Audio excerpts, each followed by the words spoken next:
Hi, you're listening to Childless and Moving Onward.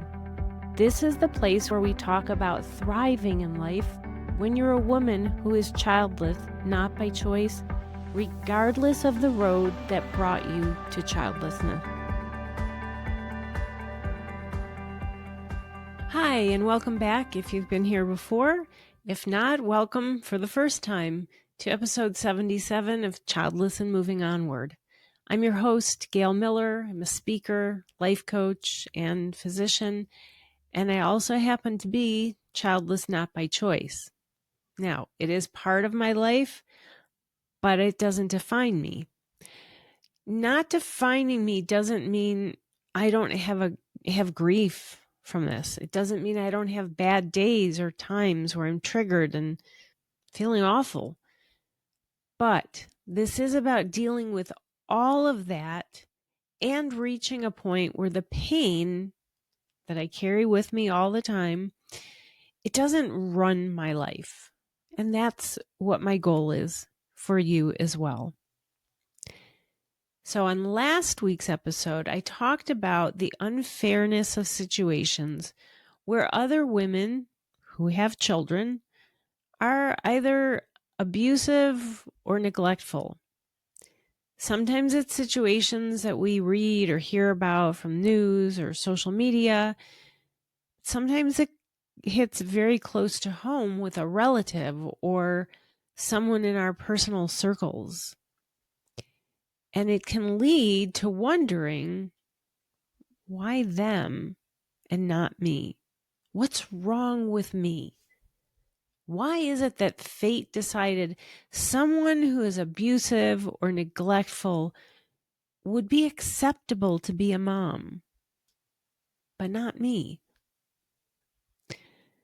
But what happens when we question why not me, when we see others who are good parents? What happens when it's someone we care about, family, friends, maybe colleagues? It can still feel unfair. Others don't have to be bad parents for us to wonder, why not me? This question, the why not me, is one of the deepest sources of pain for women who are childless not by choice. Most would consider that and think, oh, envy, jealousy, and it's wrong. But it's not. This is about the grief that's rooted in loss and longing. Seeing others experience the joys, the ordinary moments, and even the heartbreaks of being a mom can be massively heartbreaking to you. But it's often a bittersweet mix of emotions. You care about them, and you're also grieving for yourself. Sometimes this comes up at special occasions like holidays, the dreaded baby showers, being invited to a child's birthday, even work events. But it can happen even with everyday life, during errands in a supermarket, drugstore, even walking outside your own home. Alongside the emotions and the questioning of why not me comes a ton of guilt and a lot of beating yourself up because you feel like a horrible person for asking the why not me? For feeling pain instead of nothing but joy for others. It's as if there's this feeling that there's something wrong with you because you can't simply be happy for someone else. That guilt, though, is common, but it's so misunderstood. The pain isn't really about envy or jealousy. I mean, there absolutely may be some of that, and I'm going to address that shortly. But the pain is about grieving the loss of a future, an identity, and everyday moments you never get to experience. It's often feeling stuck between feeling as if we should be celebrating others and wanting to feel that, and at the same time, mourning dreams we won't fulfill. And that's just what we do to ourselves. Then there's the guilt heaped on us by others. There's the expectation from others, sometimes those close to us, sometimes from society as a whole. The expectation that we should be happy for others. And of course, we're told to just look at the positive and that our negative feelings are wrong. Just find gratitude. Have you heard that one? Even when it hurts. So now let's address the envy aspect, because let's face it, it's there. Simple definition of envy is that it's a feeling of wanting something that someone else has. And we do. We want to have children and others around us do, but we don't. And that can come with resentment. The why them and not me? The problem is that envy or jealousy are viewed as making someone a bad person. In reality, it's part of being human. Envy is an internal sign that shows what you truly want and value. In and of itself, envy is not a bad thing and doesn't make you a bad person. Now, acting on it in a malicious way is different, like doing something harmful to someone. That is when envy is bad. And now what I'm talking about, when I say by doing something bad, I mean something like destroying something of theirs. Let me clarify that doing something bad is not referring to RSVPing no to a baby shower in order to protect your well-being.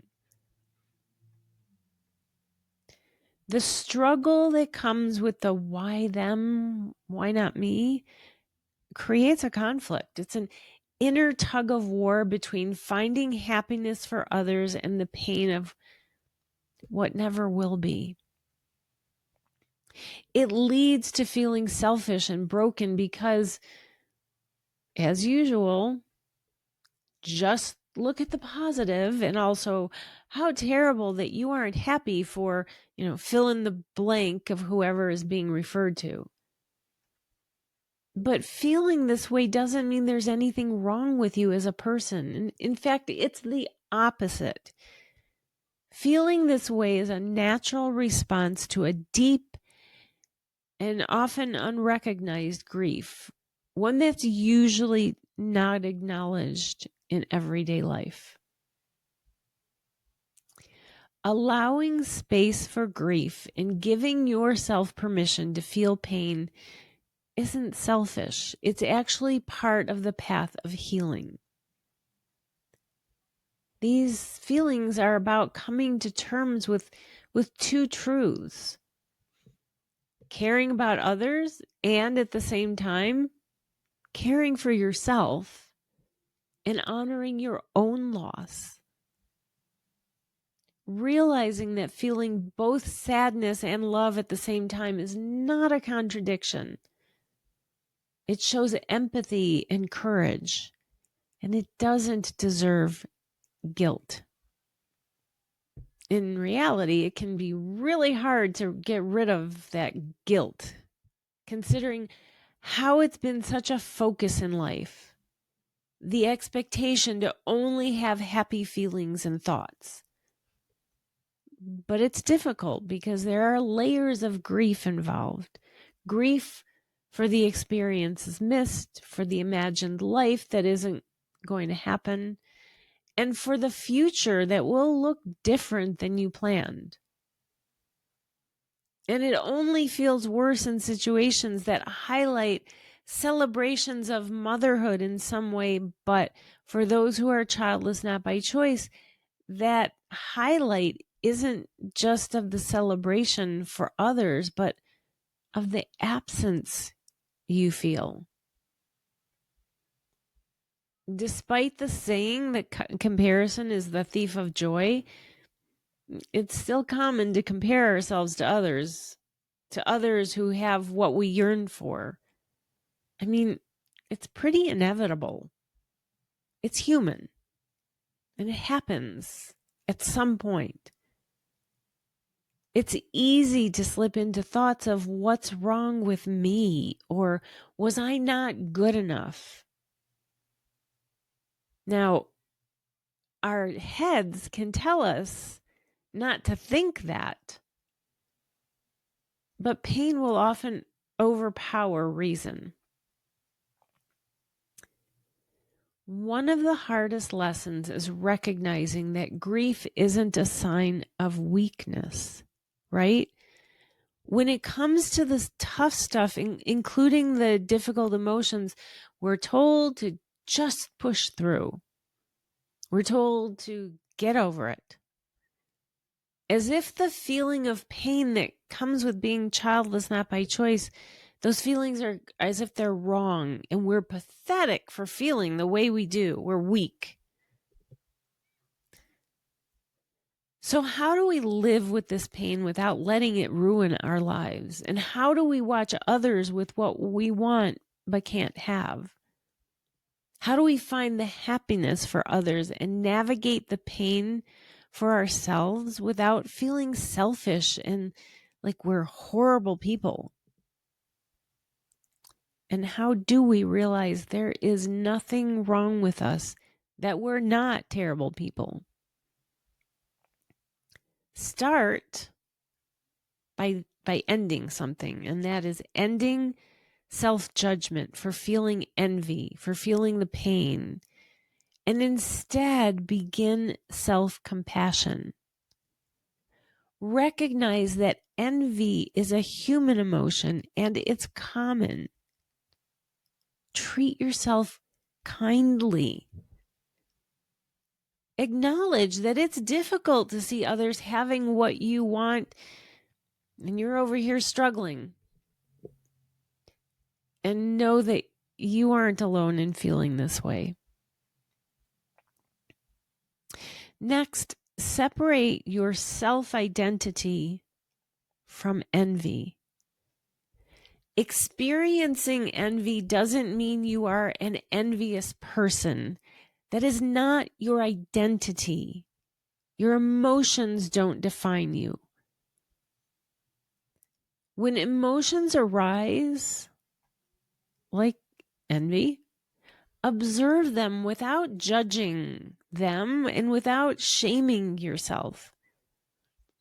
When you do that, it helps you to manage the feelings and helps you to decrease feeling guilt or self-hatred.